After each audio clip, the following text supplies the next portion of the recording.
It's noon. It's Monday. It's basketball season. And welcome to the Birmingham Tip-Off Club, everybody. It's good to have you. I'm Scotty Colson. I'm president again. And it's a pleasure to have y'all here. I want to introduce the head table.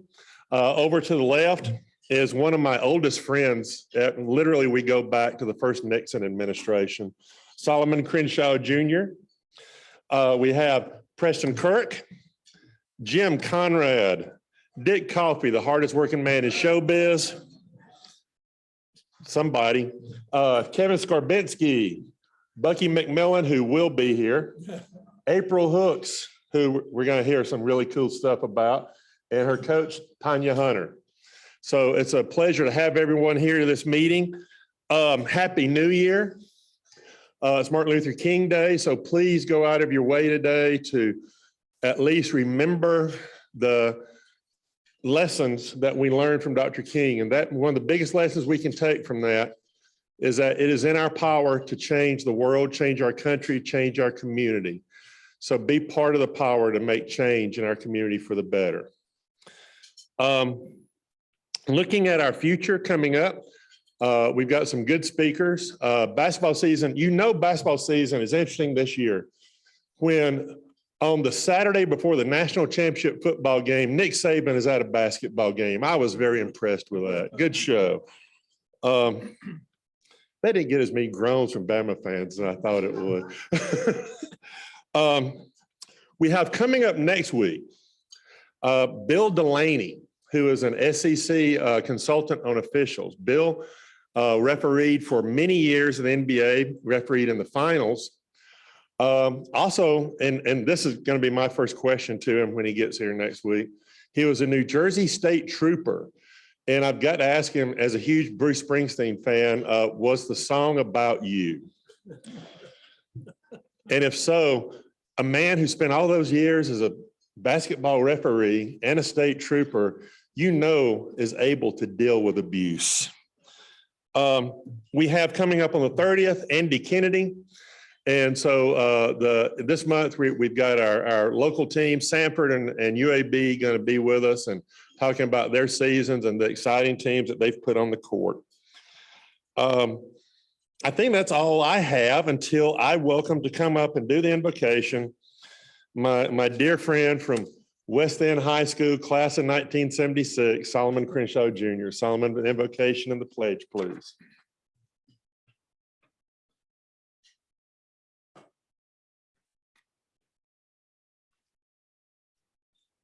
Good morning and happy birthday. Happy New Year.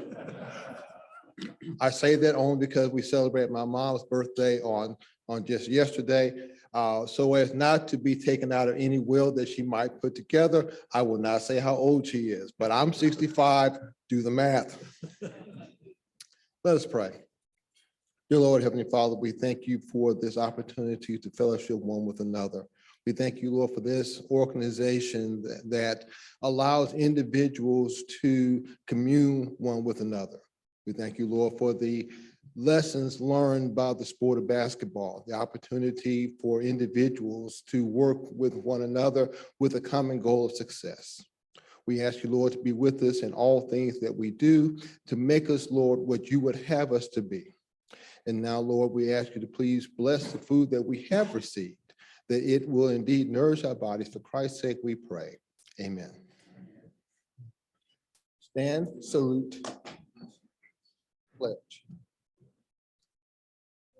I pledge allegiance to the flag of the United States of America and to the republic for which it stands, one nation, under God, indivisible, with liberty and justice for all.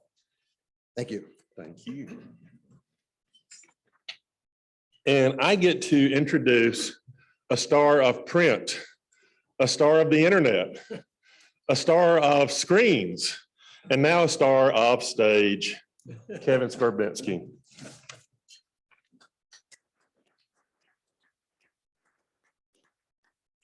Don't all applaud at once. But since we're mentioning birthdays, had two very special ones over the weekend. My younger son, Cannon, celebrated his 18th birthday on Friday, and my dad, otherwise known as Bob the Builder, celebrated his 88th birthday on Saturday. So I hope that bodes well for longevity in the Skarbinski family. Some of you may have other opinions. Do you know how lucky we are to be basketball fans, not just in this state, but in this city? Because if you're a basketball fan in this city, last Wednesday, you could have done what I did. I took my two sons. You met Kaiser at our last meeting. He's back in Gainesville now at the University of Florida. But we went to Pete Hanna. We went to the Pete Hanna Center, the Pete, to watch Samford play Wofford. Well, Samford played. I'm not sure what Wofford was doing. It was no contest. It was an exhibition of exquisite basketball by the Bulldogs. They won by 25. So I said to my sons, hey, the UAB game tipped off an hour later. Let's go by Bartow Arena and watch the end of that game. And so we were able to sneak in. It's good to know people in the administration when the woman at the door says, sir, do you have a ticket? No, but see that guy over there? That's Brad Hardikoff. I know him. And so you're able to sneak in. We were able to watch the last 12 minutes of that game. Not every day you get to see a 7'5" player. Western Kentucky had a 7'5" center, far from the most impactful player on the floor. Unfortunately for the Blazers, they didn't get it done in the end, but they did bounce back nicely on Saturday.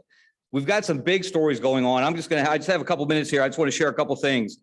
You know, there are 22. Well, first of all, there are about 350 plus Division I basketball programs in the United States of America. Of that number, 22 of them are still undefeated in conference play. That man coaches one of them, the Samford Bulldogs, and the other is the University of Alabama. That's pretty impressive. And if you, I looked at it, I did a little, this is always dangerous when I do a little math. I broke it down. Only 7 states have multiple teams in that number, and the state of Alabama is one of them. Again, we are very lucky to be basketball fans in this state. And then another milestone by someone who used to live here.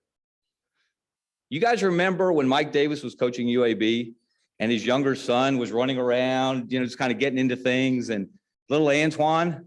Well, little Antoine's grown up. If you didn't know that, little Antoine, he's no longer little, is the all-time leading three-point shooter in terms of makes in NCAA history. He made 11 on Saturday for Detroit Mercy, which Mike now coaches. He has 513 made threes in his career. He is the all-time Division I leader, and he moved into 3rd place in scoring all-time in Division I. You know who number 1 is, right? Anyone want to take a guess? Pistol Pete Maravich. Antoine's going to pass. He's going to move into 2nd. He's 17 points behind 2nd. He is 400. I had to write this down if I can read my notes. He is 435 points behind Pete Maravich. Now, Antoine's averaging 26.2. He's leading the nation. Jelly Walker for UAB is 2nd or 3rd right now. And so Antoine needs to average 33.5 points a game the rest of the way to catch Pete Maravich. Now, some of us might say, okay, Pete did it in about 83 games. Antoine's played a few more, but still, that is an incredibly impressive college career that Antoine Davis has put together, coached by his dad. And again, we can take some reflected glory in the state of Alabama from that, and we're going to, whether they like it or not. So we've got a lot of good things going on in this state. Oh, by the way, Auburn won Saturday. That is now 28 straight home wins for the Tigers. That is the 2nd longest home winning streak in the United States. Again, very, very impressive. Of course, Gonzaga has won about 90 straight home games, but they're not playing Alabama and LSU.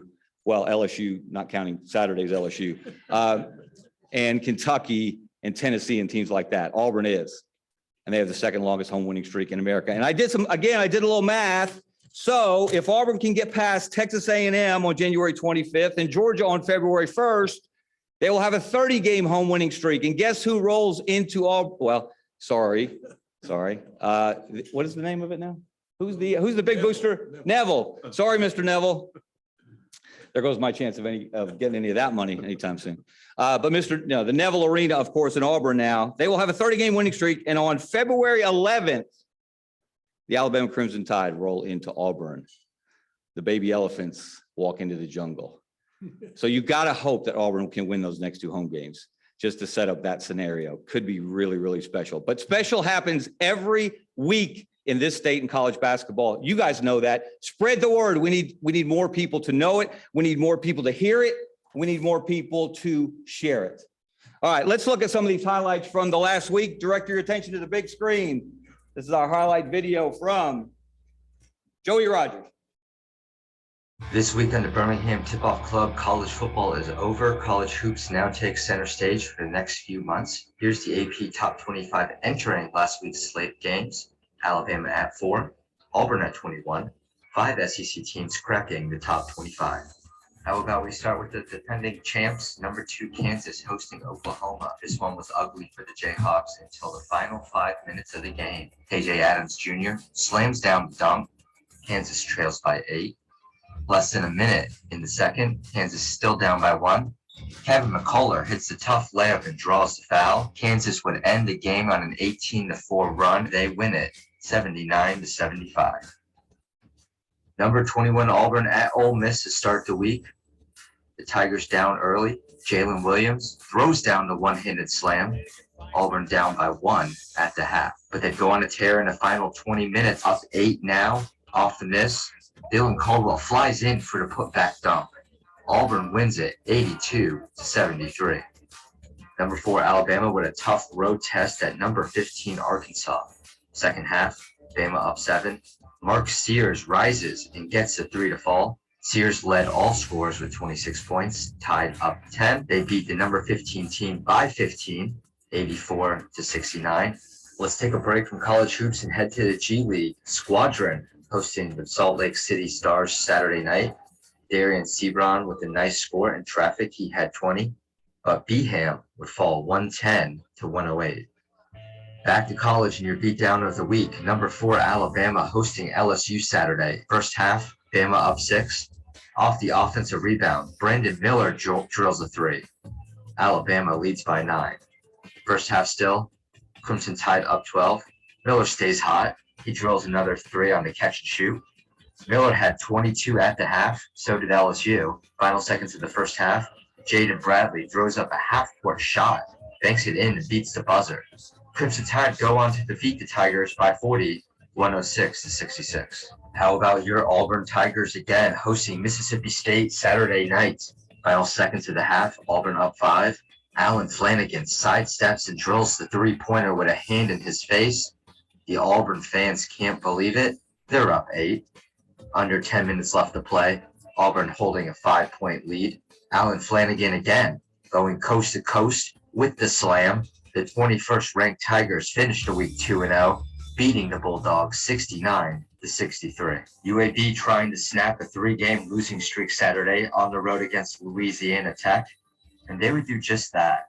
Down 1 late off the miss, Ty Brewer with the play of the game. The putback dunk gives the Blazers the lead. They don't look back, winning 81-74. UAB is 13-5. Final game to get to, 11-7 Samford at home Saturday against Chattanooga. The Bulldogs down 19 at one point in the second half. Not anymore. Jermaine Marshall takes the nice feed. The dunk ties it at 66. Less than 2 to play. Samford down 1. Marshall won't let this team lose. He puts the Dogs back up. Samford hit some key free throws late to hold on, 75-74 to complete the comeback. They stay undefeated in Southern Conference play at 6-0, 12-7 overall. A great win for today's tip-off club guest, Samford head coach Bucky McMillan.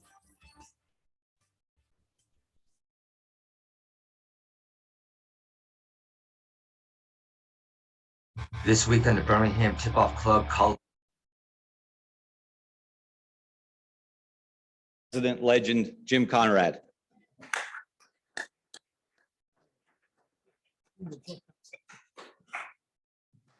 Well, I get to tell Andy Kennedy that Antoine Davis has more three-point made than he does. I actually pulled for Kentucky Saturday when they were playing Tennessee.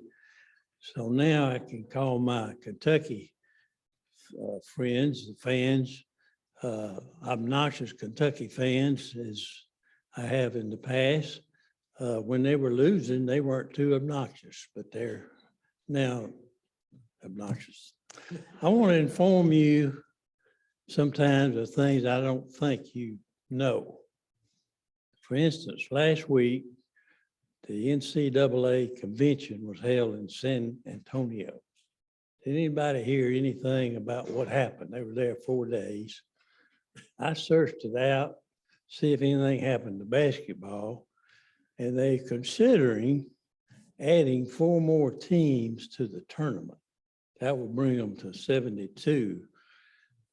In the discussion, it came out that they couldn't add more than 4 to the 72 because they have to get the bracket on one piece of paper.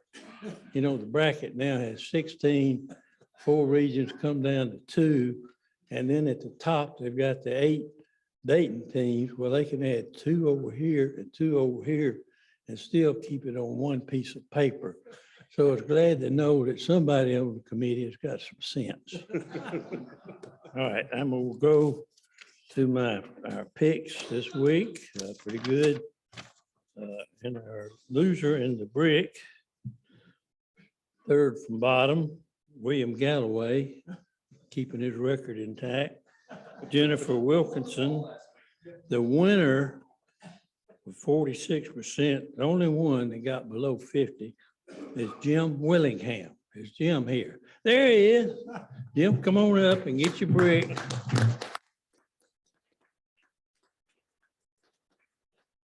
We got real bricks this year instead of those little rubber things we threw. This is Dick picked up at a construction site. Still got dust on it. Dick, would you hand that to Jim?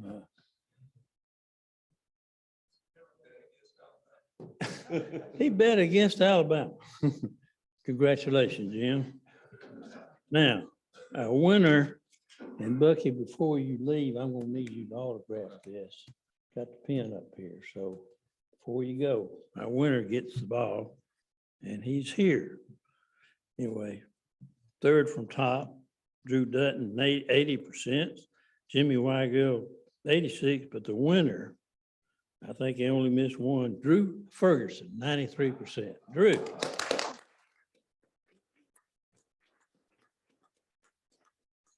All right, you can just stay there because he's got to sign the ball, but don't leave without the ball. All right, Drew, congratulations.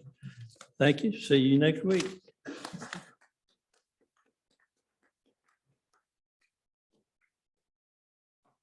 And now to welcome our player of the week, let's welcome Dick Coffey.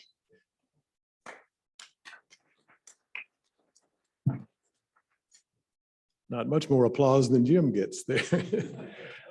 Thank you, Kevin. Our high school player of the week this week is from Hewitt-Trussville High School.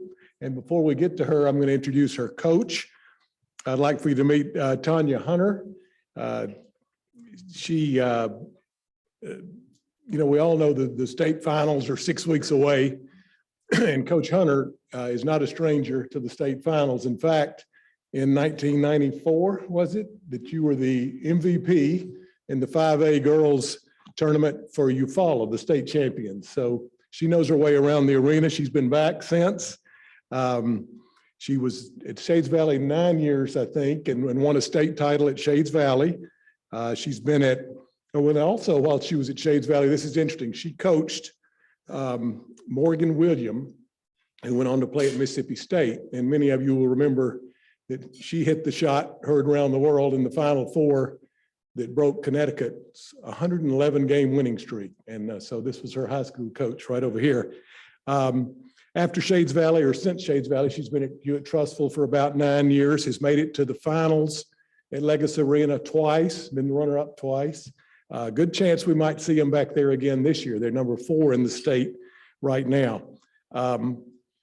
She is the three times has earned Coach of the Year honors in her classification for the state of Alabama. So we have a very decorated coach with us here today, and glad to have you. Let's give her a hand.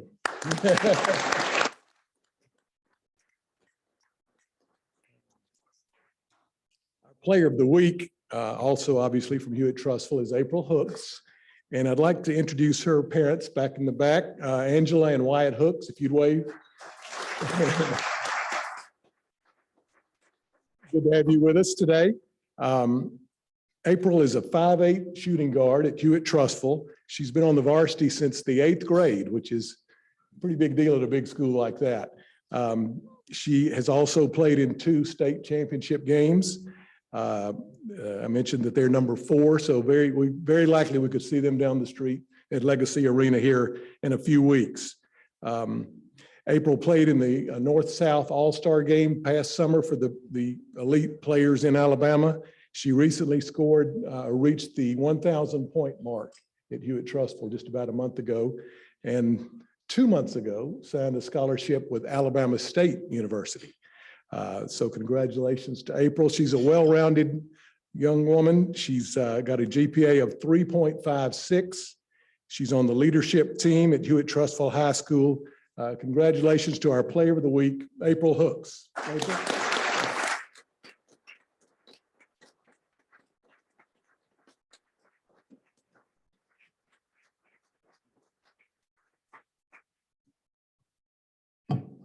I would like to thank the Birmingham Tip-Off Club for having me today. Give all the glory to God for giving me the ability and opportunity to be here. Of course, I'd like to thank my parents for always making the sacrifices that I need to be able to play the game of basketball. Thank Coach Hunter for pulling me up since 8th grade and pushing me in practice, even when I didn't want to be pushed. But yeah, thank you.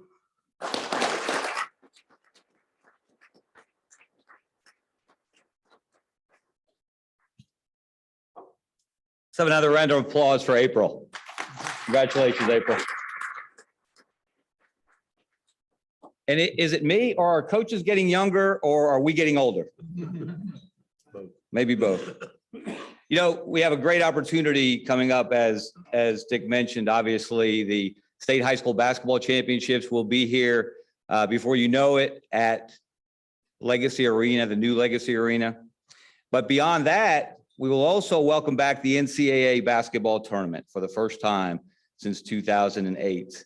And so many of you have been so instrumental in making that happen through the years, in bringing the tournament here, making it successful, making this a must stop for the NCAA when they consider venues. And now that we have a state-of-the-art arena, I expect we're going to see this tournament back here on a regular basis. But to tell us more about the tournament and what some of those volunteer opportunities might be, welcome Preston Kirk. Thank you, Kevin, and thank you to the Tip-Off Club for giving me a couple minutes to speak to March Madness. So we are officially exactly 2 months away from our first round games, March 16th. We'll have 4 games going on at Legacy Arena, followed by the second round games on Saturday, March 18th. So we'll welcome 8 teams to Birmingham. One of the main questions I keep getting asked is, who's going to be here? Well, as tournament manager, I will find out when the rest of the country finds out on Selection Sunday. March 12th is when they select the teams. I've been told that meeting is probably the most intense meeting that there is when it comes to sports, as far as what teams are going where. So, Mark, you might know a little bit about that, but it is, we are very excited to have March Madness coming back to Birmingham. As Kevin mentioned, last time I was here is 2008.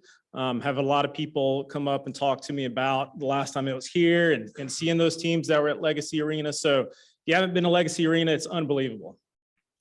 Just how nice it is, the renovations that they did, state of the art. That's one of the main reasons why the NCAA came back. Wanted to speak a little bit today about some of the opportunities of how you can get involved. We do have a lot of volunteer opportunities around this. We're looking to pick up approximately 100 volunteers the week of. So without volunteers, without the support of you helping out, events like these just won't be the best they can be. I can tell you the NCAA has already been in town multiple times on site visits. Just the hospitality that they have gotten is one of the main things that I keep hearing from them in Birmingham, of how nice everybody was, how they want to talk to you, restaurants, hotels around town. I can tell you, they love coming here. We want to keep them coming here. We will bid on more NCAA events in the coming year. So this is really one of a big step to keeping them here, keeping them coming back. But the volunteers are a big portion of this. So some of the positions, we listed them up here. We've got team hosts, we've got bench attendants, we've got locker room attendants, locker room stewards, team greeters. There's a lot of opportunity to get involved around this. So Dick Coffey, as well as Chris Nix, whose email is listed up there. I'm sure if you don't have Chris Nix's phone number, I'm sure the person next to you does. So he is heading up our volunteer campaign on this. So his info is up there if you want to get involved. We will be having a volunteer meeting at the Knight ED office Thursday, January 26th at 4 p.m. And so that'll give you, we'll talk a little bit more about what exactly is the team host doing? What exactly is the team bench attendant doing during the tournament? So we'll go into a little bit more detail around that. But we would love to get you involved. I can tell you the city of Birmingham is very excited to have this here. The excitement around it is unbelievable. I keep getting asked, hey, how many tickets? Where can I get tickets? We're under 1,000 tickets left. So if you haven't gotten your tickets, I would suggest doing so immediately because it will sell out. So, but again, January 26th is the meeting to kind of go over some of these positions. Would love to have you all involved. Like I said, it doesn't happen without the coordination of volunteers. So thank you all for giving me a few minutes to talk about this. If you have any questions, feel free to shoot Chris an email. I've got some cards on me if you need to get my info. But again, let me know if you'll need anything and have any questions, and look forward to having you all help out. Thank you all.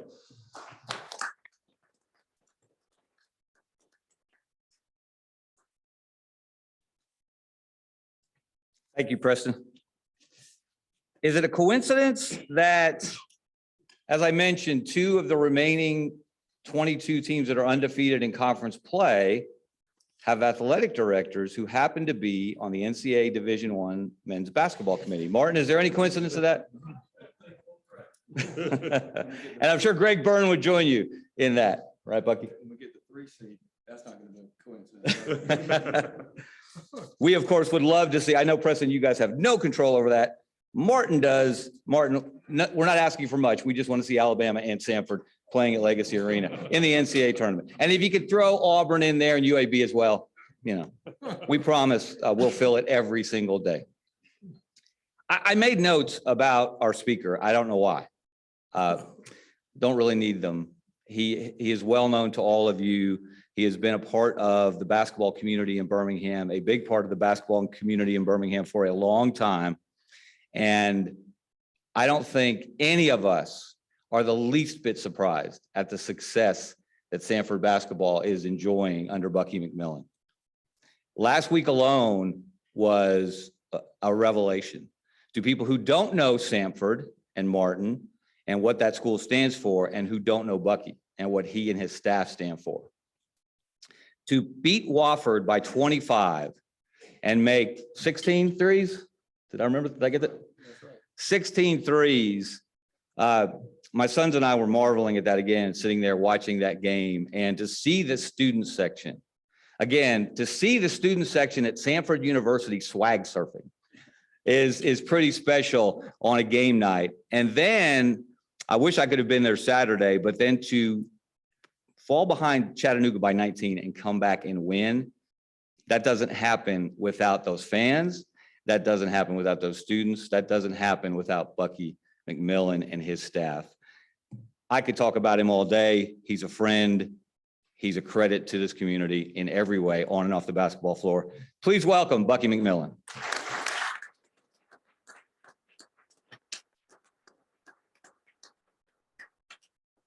Thanks, Kevin. Listen, Kevin is as real as it gets. What I admire most about him, sure, after we were down by 19 with about 13 minutes to play, we came back and won. it's easy to be my friend. But I'm gonna tell you about this guy. When we were at Birmingham Southern and we were going through a very difficult circumstance over there where basically our last year was going to be stripped from us and the program was going to pretty much end and go from Division I to Division III. You know, we needed someone to really be our friend in that moment. And this guy, man, and I've mentioned this to you, this guy fought with us. And I was a 21-year-old kid and I've never forgot that, bro. And so what I want to tell you is how much that meant to me and meant to so many of us. And there's no way I can repay that. So easy to be up here when we had a nice win, but very hard to fight for us in those moments, man. It meant a lot to me, bro. Thank you so much, man.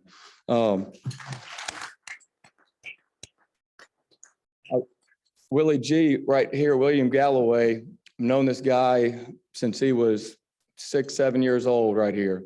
And it's no surprise that William Galloway, you know, owned podcasts. I actually got to listen to it last night, but Britton sent it to me. So I've known this guy forever, but I told William, man, if I'm going to speak at this deal, hopefully that I'm not going to get embarrassed by having too many good coaches there, like always. Usually they let the best coach in the room speak, but I'm about 10th on the list in here. I looked around and I see Tanya Hunter right here. I don't know, for everyone that keeps up with women's basketball, this is a legend right here. Her teams play, if we can get our teams to play as hard as her teams do on a night in, night out basis, we may never lose a game. I've admired you for so long, watching you and your heart into your players, as you see here, and congratulations on the award. I love what you said. You know, we're talking about Coach Hunter right here, is that she pushed you when you didn't want to be pushed. And that's what I admired so much about you. You know, you push your players, you have a relationship with them, you've done an amazing job, you know, and I have much respect. And I don't think high school coaches get enough credit. I'm looking around, see Mike Dutton right out here. Coach, raise your hand, Coach. Coach, let's hear it for Coach Dutton right here. This is a man right here that I've played against when I was in high school as a player. And lucky enough, when we coached against each other, learned so much from him. And now to see him come into our practices, he's made such a difference in so many people's lives. Mark McCaleb, who's sitting right next to him. Coach McCaleb, right here, raise your hand, Coach. You've seen Minor High School when they made their terrific runs. They had unbelievable teams, but Coach has done it all. He's as good a basketball mind as there is, man. Our friendship means a great deal to me. I appreciate you being here. I see the Brashes back there. Y'all raise your hand. One of them was quiet. One of them yells all the time.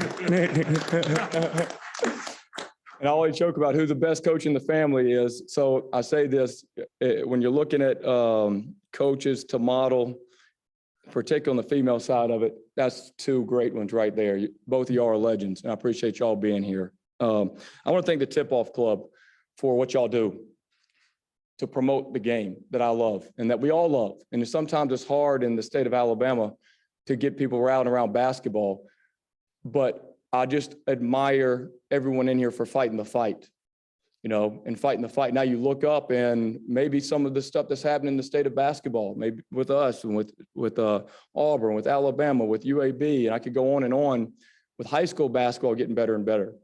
A lot of people in this room are responsible for that. A lot of people in this room are responsible for that. And I salute y'all, you know, I salute y'all. You guys have done it here for years. I actually came here with my dad when I was young. When did the Tip-Off Club first start? Y'all know? 73. Okay. Wasn't around then, but, but some of y'all were. But I came here as a kid with my father, and I can't remember, I watched numerous coaches come in here and talk, and I watched a player get up here and win the player of the week. And I remember seeing that. And then I was a high school player, and I won player of the week. I was in your seat. And I remember that meant a great deal to me. I go on to coach high school basketball. And one of my players wins player of the week. And so I'm up there in Tanya's seat, right? And then I've obviously been fortunate enough to go on and coach in college. And I get to be the guy that's speaking to the crowd where I was sitting when I was an 8-year-old kid listening to a coach speak. How awesome is that? How awesome is that? And I would never have been able to do that without a lot of people in this room. Without a lot of people in this room. And number one starts with Martin Newton right here. Martin Newton, listen, we had an incredible thing going at Mountain Brook. We had something amazing going. This is not bragging. This is bragging on our program, but we had it going, and it was phenomenal. We took a program in my home, and we took them, and they became a top 5 team in the country. We're kind of consistently doing great, and I never thought I would leave that job, but I left because that man right there. You know, we accomplished a great deal. That's the best athletic director in the world to me. And I'm going to tell you, we've had some great wins, but this man is there for you, win or lose. Our athletic programs this year, he doesn't get enough credit for what he's done. He's never going to brag on himself, but our athletic programs this year, we won the Southern Conference, which is one heck of a league in volleyball this year. We won it in soccer. We won it in football. We're undefeated in the SoCon in football. Right now, our men's basketball team is undefeated in the Southern Conference, and our women's basketball team is undefeated in the Southern Conference. I don't know if you can find any place or any school in America right now that could claim that. And he hired all those coaches, and that is my guy right there. And let's hear it for this man. That's phenomenal. That's phenomenal.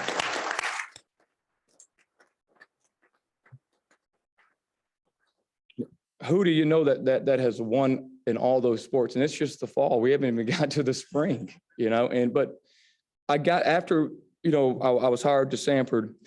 I was very fortunate to get hired by Dr. Westmoreland.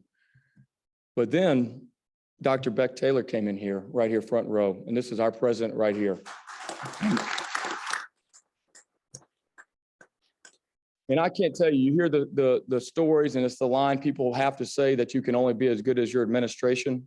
You hear that a lot. That is so true. But this man right here, he doesn't just support basketball and have the same vision that I have and Martin has for our program to be great. He doesn't miss a game. He does not miss a game. And I go back on tape, I see you standing up and screaming and yelling and encouraging us. And win, lose, or draw. And we're going to do something really special there. And y'all deserve it more than anybody. Corey Green right here, ex-Samford player. I grew up watching you play, man. I've told you this at the Civic Center. And to get to work for you and work together on the stuff we're building over there, we're going to remember all this because we're heading the right direction. When we get this thing done, we're going to remember where it all started. You know, Barry, I know you deserve it too, brother. You know, you've been a Samford fan forever. So I could go on and on. All the people in this back room right there, Chris Sling, Frank Brommer, Tim Francis, Bucky Wood, another Bucky in the house. I could go.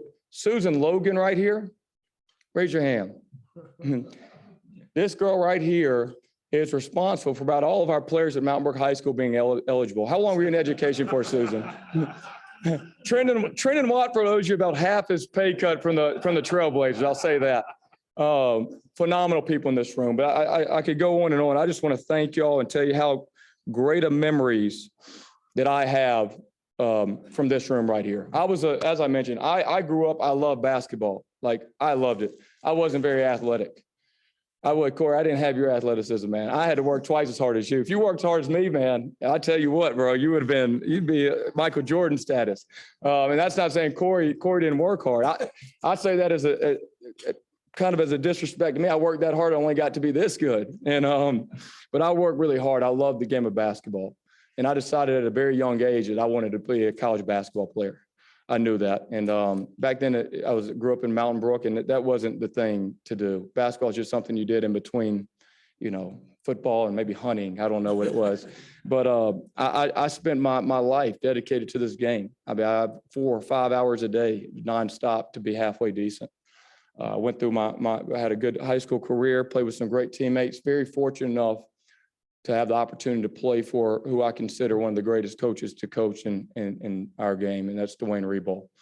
I was so fortunate to play for him at Birmingham Southern, not just because he was a phenomenal coach. He won 2 national championships when they were NAIA, but he was just a phenomenal man and still is a phenomenal man. So when I got hired at Samford, I had to bring him back over there. So my story was that I grew up here, lived here, played high school here, played college here, and then I had the opportunity to go back and start coaching. And so I started coaching at a young age, started coaching AAU basketball. when I was in college, I was coaching AU basketball. I would take kids all around the country coaching basketball. Then when my basketball career ended, I started coaching JV basketball. And I'm telling you this because this is kind of an unusual route for a college coach. I started as an AU coach, then a JV basketball coach. And then I got hired as Mountain Brook's high school coach when I was about 24 years old. So I was a very young head coach at Mountain Brook High School.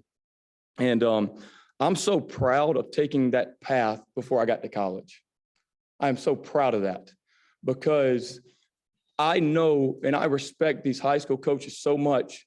And it just burns me when I hear parents, others complain about high school coaches. Ty, they don't know the life of a high school coach. They don't know the life of a high school coach. When you are, got to run the popcorn machine, when you are responsible to make sure the gym floor is clean, when you're responsible after the games to make sure everything's picked up, when you're the bus driver, when you're the counselor, when you do all of that and you get paid about 25 cents an hour, right? You do it because you love it and you love the relationships. That's why we do it. It's because we love those relationships and we live for moments like you just said. Thank you for pushing me when I didn't want to be pushed. And that's what means the most to us. And so when we got into college, I really respect those roots. I would say this, two of the greatest lessons that I personally learned and the greatest classroom that I ever was a part of was basketball. And hopefully you'll be able to say the same thing. The two greatest lessons I learned in life that has shaped the way we play at Samford and has shaped the way we do things, I learned from my father. I mentioned Dwayne Reball was like a father figure to me. I got the best dad in the world, phenomenal dude. But he taught me so much about life. And these life lessons that he taught me through the game of basketball is kind of what has shaped our whole program. Now on our walls in our program, on our cornerstone at Mountain Brook was the same cornerstone of our program that's at Samford. And it says hardworking, unselfish, fearless. I learned the greatest lesson probably in my life when I was probably 8 years old. I watched the movie Pistol Pete. We've all seen it, where this guy spin the ball on his finger, he's popping it off his knee, doing all that stuff. And I'm watching this movie and I talked to my dad. I said, I want to be able to do that. How can I do that? How can I learn to do that? He said, listen, if you go 2 hours a day, the rest of the week doing that, you're 8 years old, you can barely get a ball on your finger. You'll be able to do it by the end of the week. So as a kid, right, you listen to everything your dad tells you and you believe it's the truth. Anyway, went at it, first day, you can't even get it on your finger, right? Second day, maybe a little better. Third day, you get the story, but go down by the last day, you're able to do it. You're able to spin that ball on your finger. I learned the most valuable lesson in life right there through sports, that through hard work, anything's possible. Through hard work, anything is possible, okay? And so the cornerstone of our program, the first thing is hard working. No one's been successful, as we know, without incredible hard work. My dad knew I wanted to be a college basketball player. I worked so hard. There was never a day I didn't play less than 2 hours. That stuck in my mind right there at 8 years old. 2 hours a day minimum. It has to be 2 hours a day minimum that I'm playing. If I want to be a college player, 2 hours minimum. Christmas Day, didn't matter, 2 hours. Flu, 2 hours. At the beach, 2 hours, minimal. You go right through that all the way up until I'm probably in the 7th grade or so. And my dad realizes this kid works hard, but he's missing something. He's missing something. He's not going to make it. So the second greatest lesson I learned was taught through my dad one summer. He said, listen, this summer I'm going to take you, I'm going to drop you off at a pickup game. And we're going to go there, play pickup. So I said, sure. So I think I'm going to my 7th grade year. He takes me to the other side of the tracks, right? He didn't take me down there to the Mountain Brook Community Center. Takes me to the other side of the tracks where everyone there is 17, 18 years old. When I walk in the gym, looking at me like, what's this dude doing here? He dropped me off 10 a.m. Said, I'm going to pick you back up at 5. At 5, this is June 1. All right, I walk in there, drops me off. There's no cell phones back then. So pick you back up at 5. Try to go play. There's 30 guys in there playing. 30 guys that play every day. I try to get in the game. I said, man, you're not playing, bro. You're not playing in this game. Sit out, right? So you sit there and you just take it kind of the first day, all right? Goes on 7 hours sitting there. Get picked up at 5. Second, said, how'd it go? When you picked me up, said, they wouldn't let me play. Cool, we'll be back tomorrow. Comes back June 2nd, drops me off. All right, I was like, well, they're not gonna let me play. Says, "Oh, pick you back up at 5, right? So go in there, second day, you're a little more aggressive, like, man, come on, y'all let me play, let me get in. They go, you're not playing in this game. You're too young, right? We don't know you, stay over there, all right? June 3, same deal happens. And so we're going in the 4th day, I say, you gonna come in there and tell them and see if I can get in the game? He says, no, I guess you're just gonna sit there all summer then. And I remember that very vividly. So basically by the end of the week, you're in there and you're just like, y'all are going to play around me. And I'm like a 12-year-old talking to 18-year-olds. Y'all going to have to play around me. I'm playing in this game. Y'all going to have to play with 11. And eventually I get to play in that game. Eventually I got to play in that game. I don't know if I ever made a shot. I know I played super hard. But the lesson that I learned is that if you don't believe in yourself, nobody is ever going to believe in you. And so you have to work extremely hard, but you have to be fearless in the way that you do things, and you have to believe in yourself. And I think once I got in that game, I was able to play in it every single day. I played in every single day in the summer for about 6 years while I was in high school. I met so many people in that game, coaching that game, or playing in that game. Met Ernest Watford, son ended up playing for me at Mountain Brook. Met Chad Jones, son ended up playing for me at Mountain Brook. I think a lot of that had to do with the respect they had for me to battle through and get on that floor. And those lessons in our locker room, hard work, unselfish. And if you are hardworking and you're unselfish and you develop an edge to you and a confidence to you, anything's possible. And that's what we're doing at Samford right now. And that's why I coach. It's not the wins and losses. We're going to win. That's inevitable. We're going to win. But it is going to be to shape these men so that they can have an edge to them and they understand what hard work means. And they can take that when things are difficult in their life and they're able to look back on times where they didn't think they could accomplish something and they got through it. They didn't think people believed in them, but they believed in themselves. And they're able to flourish as young men as they go through life. And that's why I say basketball is absolutely the greatest classroom that I've ever been a part of. And I'm so fortunate to be a part that we had the opportunity to play basketball. So that is my story. I know y'all don't want to hear all my stories, but that's why I coach. Dave Good, he is the master. Dave, where are you? Dave, raise your hand back there. This guy has worked with me for years. I have a scatterbrained personality. He keeps me organized. He has a PowerPoint with some cool stuff that you guys may be interested in and girls may be interested in. Dave, what do we got here? I'll go through this real quick. And some of the analytics of basketball. What time we got, Kevin? Let's see.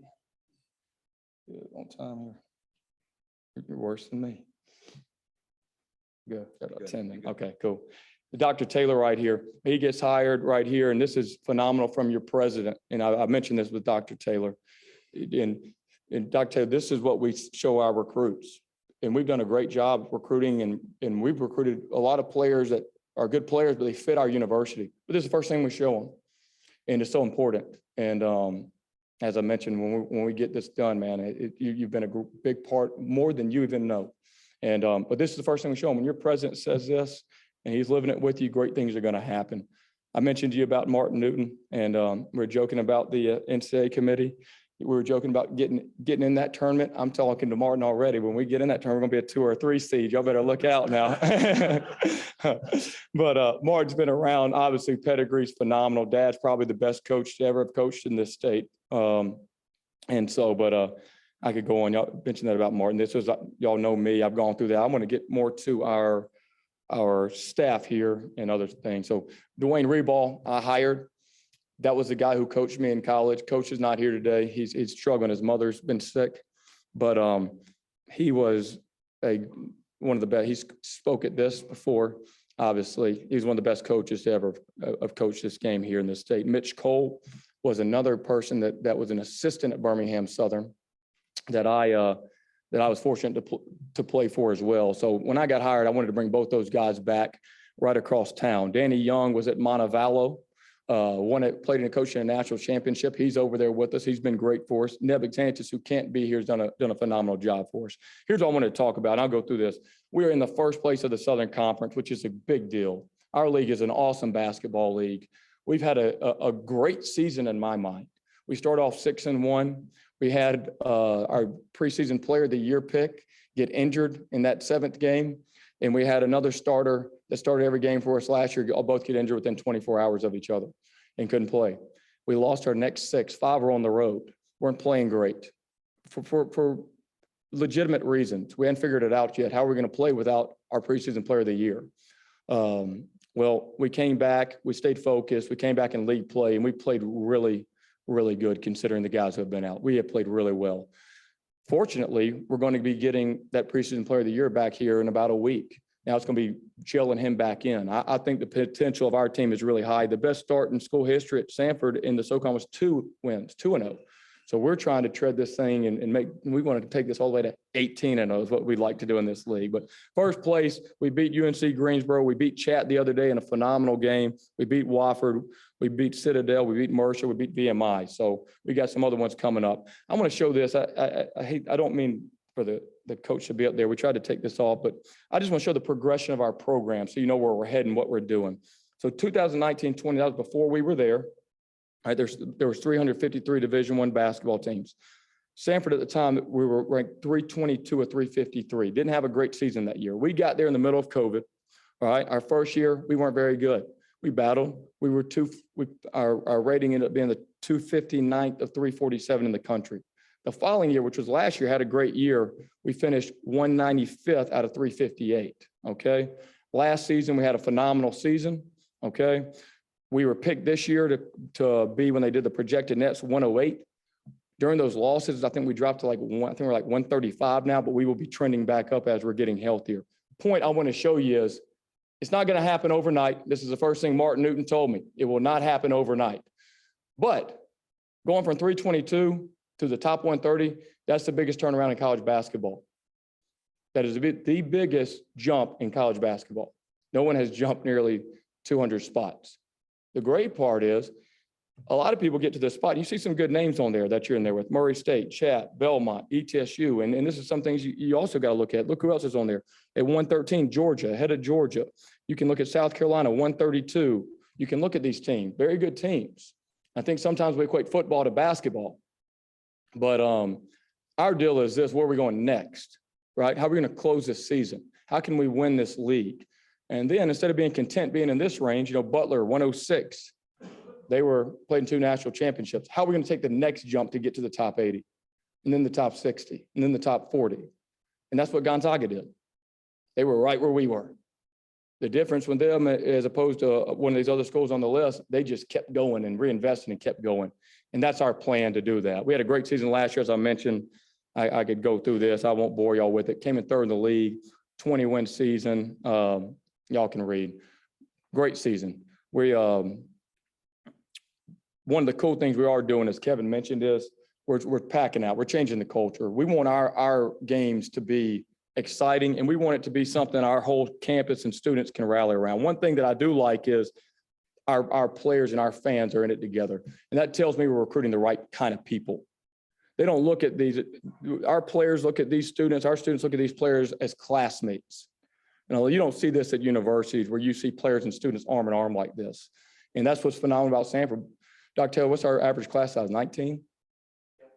19 average class size. That's really unique for a school that has about 6,000 students, 5,700. So these players, they don't show up to class, everyone knows it. They know the people on campus and they know them. So it's so important when we're targeting players that they're going to represent our university the right way. And these guys have. This was some of our games last year. This is after a game. This is 15 minutes after one of our games right here, and this is our players and our students. And this is what we're building. And this is what we show our recruits. If you want to go to a place where you're just a pro athlete, it's not Samford. If you want to go to a place and have a great college experience, this is what we're about right here.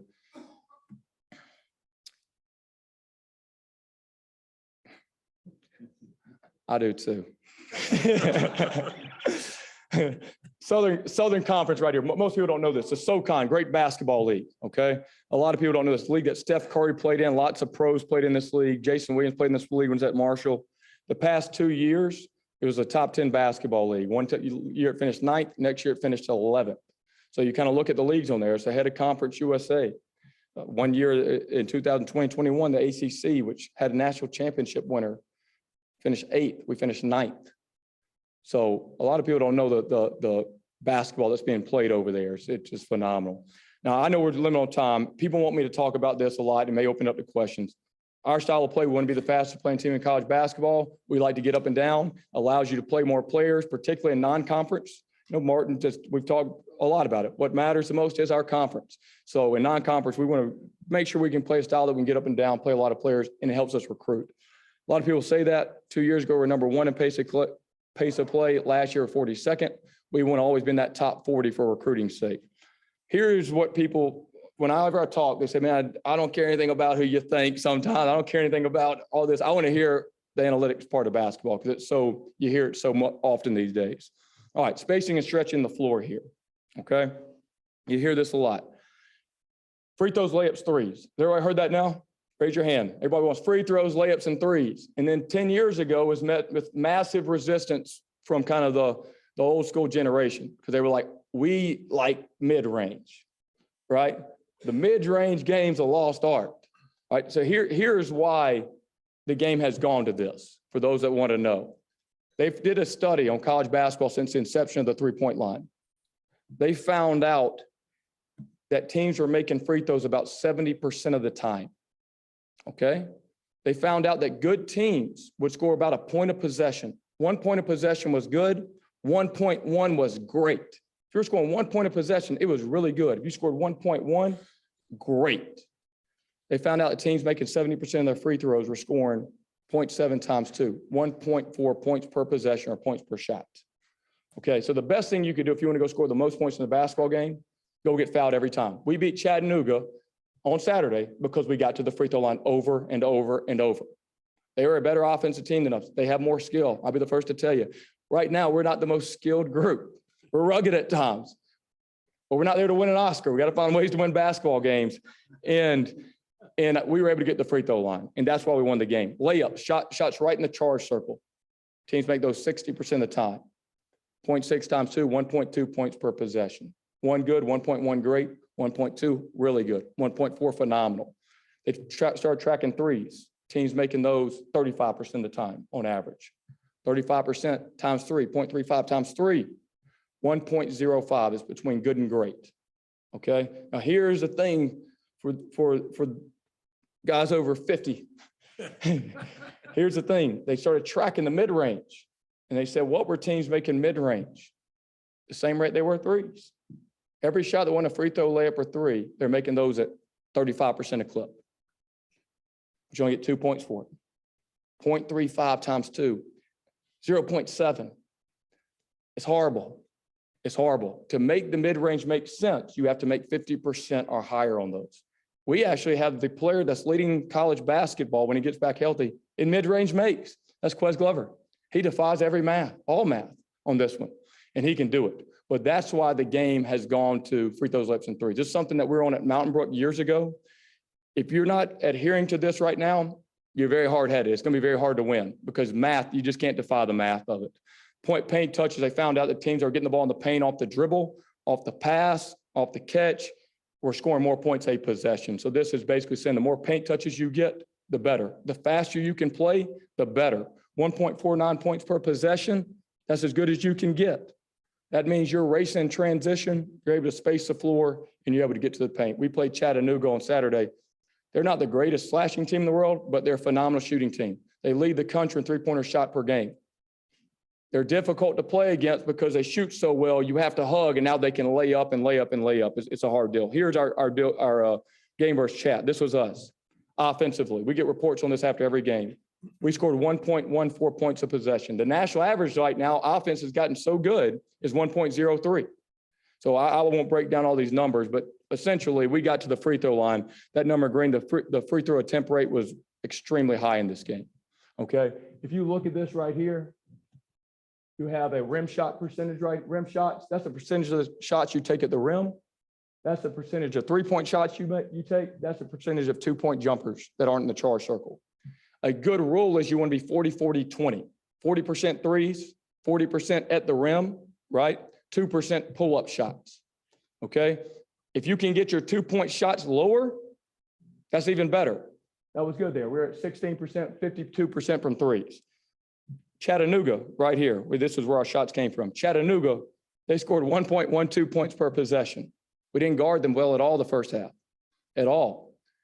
That 1.12 was the difference. We beat them by 1 point. They shoot more threes than everybody in the country. Nearly 60% of their shots were threes, right? Very few twos, didn't get to the rim as much as they would have liked. And this is how coaches now are using analytics. Like, how did we play? You can really analytically break it down. I'll take it one step further from you on this. They actually have something now called shot quality. It doesn't even relate to if you make the shot. It just says, are you taking the right shots and what should the score be? So in our game as a coach, that's all you can really control, right?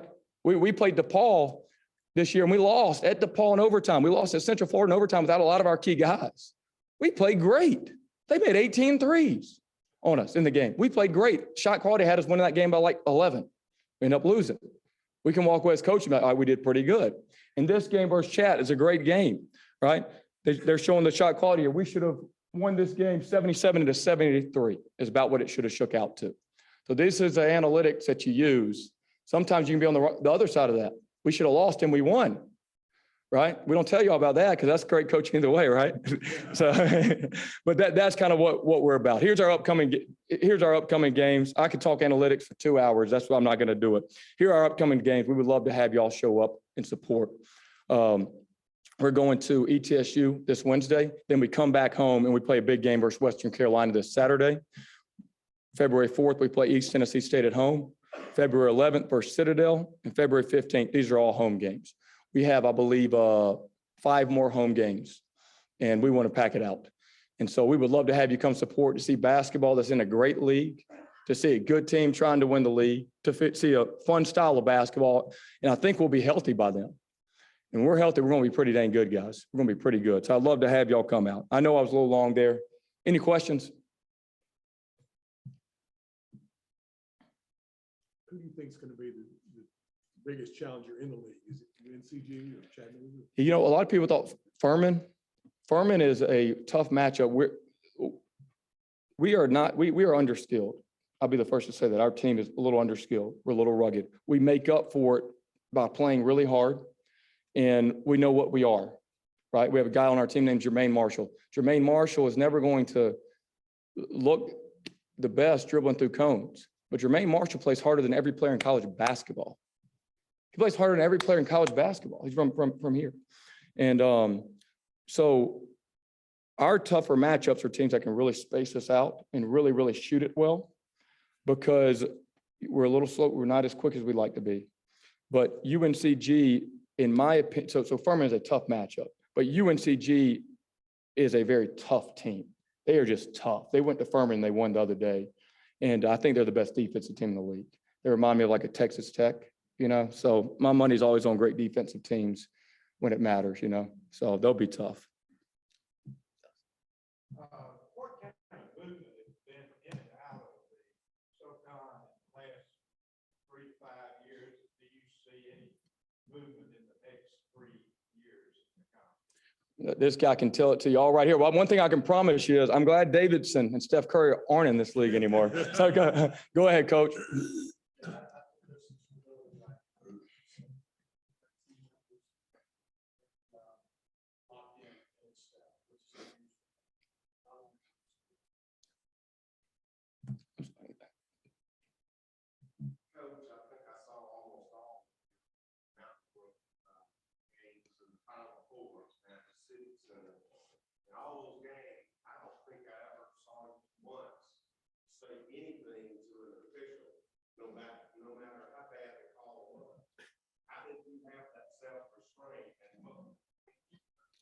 That's changed a little bit.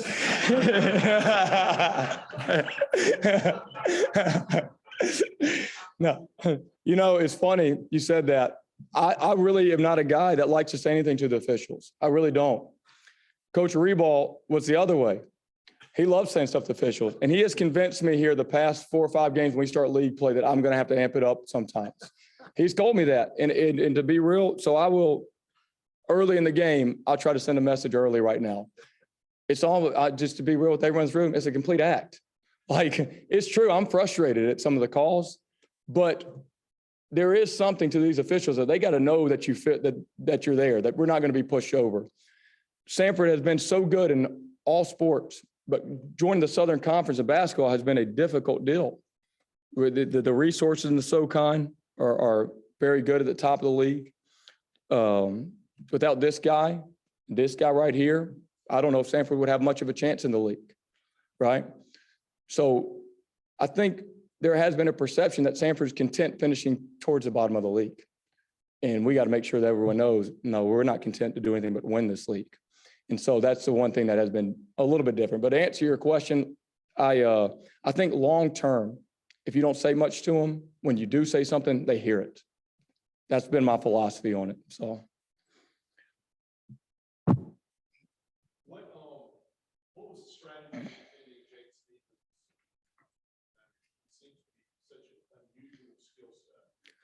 Well, there wasn't much of a strategy the first half because they scored 1.45 points a possession the first half. College average is 1.03. They just absolutely destroyed us with him. The second half, we held them down to like 0.8 points of possession. We started the game not switching the ball screen with him because he likes to come with their ball screen and he can shoot it. He's asking about a very good player, one of the best players in college basketball. Jake Stevens will be an NBA player at some point. 7-footer, can shoot 44% from three, can really pass the basketball, can score down low. His team value is off the charts. So, but what he's great at is because he can shoot. Anytime he sets a screen, he pops back. It's a nightmare. The second half, we started switching the ball screen and playing a smaller guy on him when we'd switch it. And then when they threw it at the post, to double the post. That ended up being the most effective for us, was switching the ball screen, trying to negate any advantage they'd have off the dribble. And then if they threw it at the post, double in the post. But he's a nightmare. He's such a great passer. You just can't let him beat you with his passing. And he was doing that the first half. We stopped switching off the ball in the second half. And that, I thought that helped us out a lot. Analytically, who saw the Alabama LSU game? Alabama scored over, Tim, what was it? 1.7. Alabama scored 1.74 points a possession in that game. I've never heard of that. First half. Okay. We were texting yesterday, me and Tim were. That's phenomenal. So I felt bad about giving up 1.45. I thought that was the worst ever. I'm glad I'm not LSU's coach right now. That's tough. Yeah.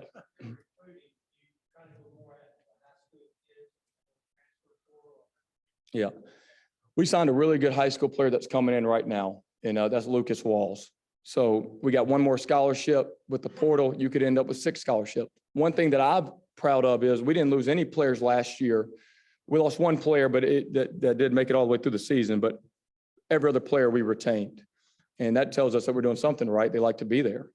But we look at all avenues. The one thing we look at is this. Here's why our team has been done well. 2 years. Last year we had a good non-conference. We start the league last year. We have some guys banged up. We have a bad start to the league, and we turn it around. This year, started off pretty good, get some guys banged up, have a bad stretch, and then we turn it around. That only happens if you have high character people. I know people like that sound just so coach speak. No, I've been in it. I've been in it. If you have this, you have something inside of you, right? You have drive, you have work ethic. It's when things are not going your way that you're able to stay the course. That's really what it is. Sure, can you have low character people win a national championship? You can. If everything goes their way, they win every game. And so the number one thing that we're looking for, whether it's portal, whether it's JUCO, whether it's high school, is going to be what's their character like? Because if you have that and you have the skill set, that means you're going to be coachable, you're going to be tough, you're not going to be selfish. And that's what we look for at all levels.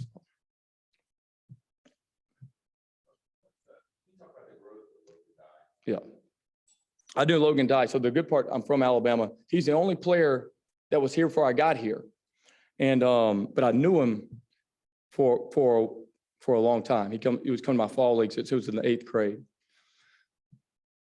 Logan has got his body in such great shape. He used to not be a very good three-point shooter. Now he's the highest percentage three-point shooter on our team. He can score on the block. He can defend now. No one's going to accuse him of ever being the smartest player ever, but his IQ has gotten better right there. But he's a bona fide pro right now. And Jake Stevens, who is an NBA player, If you told me there's an NBA player in this gym, I would see it in Jake last Saturday. But Logan Dye didn't take a back seat in that. I'll say that. He didn't take a back seat. He's missing the 7-foot frame Jake Stevens has. What you got to love about Logan Dye is Logan Dye on any basketball court thinks he's the best player on the floor. He thinks he's the best player on the floor. Someone's showing me this tweet that someone put out there for our basketball game. It was against Chattanooga, and it said, huge match, I'm paraphrasing, huge matchup between Chattanooga and Samford today. Huge test for both teams. Samford, Chattanooga has one of the best big men in college basketball, and Samford has some great guard play. Logan Dye on a deal that has about 40 or 50,000 followers responds and just says, heard that, right? Heard that. Now listen, usually that don't work out very well. He comes out there that night and has 23 points and 8 rebounds and 5 assists, and we win the game by 1. You got to love the account who runs it, comes back and says something like, Samford erases 19-point deficit, their team's real, and blah, blah, blah. He says, I hear you, Logan Dye. I hear you. You know, so what Logan is, he thinks he's the best player on the floor, and that's his greatest strength is that. So. Anything else? Bye. I know that was a little long, but I appreciate y'all. I look forward to seeing y'all at some games. Thank y'all very much. Appreciate it. Yeah. Thank you. Thank y'all. As Bucky was talking, I had to just think for a minute of this young man who came through, coming to a tip-off club and being involved in the basketball community here and looking around at all the old friends who've been involved in the basketball community. I got to thinking 50 years ago, Leon Marlaire and a bunch of other weirdos who love basketball got together and created the Birmingham Tip-Off Club. And we see someone like Bucky McMillan talking to us today. And I think that that is something amazing. To see Samford doing as well as they're doing. Also, I am married to a Samford grad. I went to Cumberland. I'm a Baptist deacon. And to see Samford encouraging that behavior so close to dancing as the students were doing really was amazing to me. People ask me why I became Baptist, and it's because I wanted an excuse not to dance. And now that excuse seems to be going away. That's wonderful. It is a pleasure for us to be together. 50 years, y'all, 50 years. Just think, Jim Conrad here was only 45 then. But it is a wonderful Martin Luther King Day for us to be here. There was no problem in you going a little long because I don't think any of y'all working, right? Yes, sir. Yes, we are meeting with, one of the things that we're doing is trying to get speakers as they're available. So Mr. Delaney was available next week. So we're meeting next week and the next week. So we got 3 meetings here in January. We'll have 3 more meetings in February and March. So yeah, thank you for that. We will be here. We will have a referee. He won't be wearing stripes, so no need to boo him. So it is my pleasure to bring us to conclusion and adjourn us today and to see y'all next week and enjoy some basketball.